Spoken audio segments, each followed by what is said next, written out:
Philippine National Police maring pinabulaanan na nagkasaito ng checkpoint sa ilang bahagi ng bansa para harangin ang mga nais lumahok sa isinasagawang kilos protesta sa EDSA. Si Ryan Lesigas sa sentro ng balita.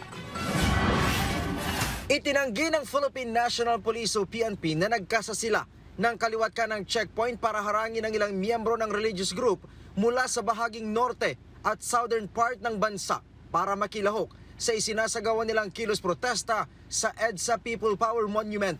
Ayon kay Acting Chief Public Information Office Police Colonel Allen Reyco, normal para sa PNP at bahagi ng kanilang trabaho ang pagsasagawa ng checkpoints. Pero hindi umano ito para harangin ang mga miyembro ng nasabing grupo. This is not specifically to prevent anybody from coming to Metro Manila, pero yung atin po is to safety. Always, ang safety po ng public ang ating tinitignan. So we are filtering, normal naman po itong ginagawa. Ginawa ni Ko ang pahayag matapos sigit ng ilang miyembro ng religious group na hindi pinadaan ang mga sasakyan papasok sa Manila para sumama sa protesta.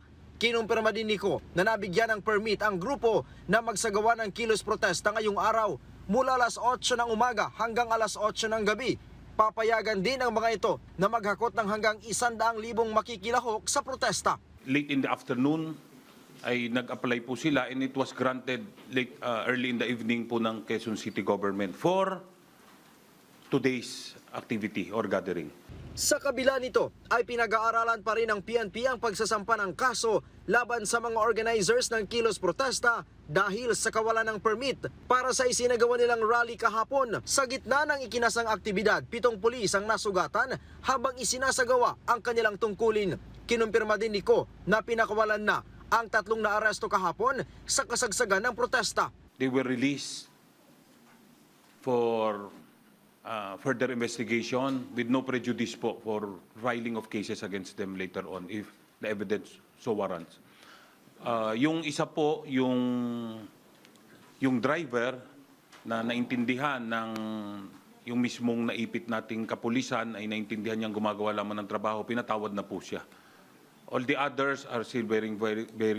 Kagabi umabot sa 15,000 ang nakiisa sa protesta. As of 11 a.m. naman kanina ay nasa 3,000 na ang mga ito. Mula dito sa Campo Crame, Ryan Lesigas para sa Bayan.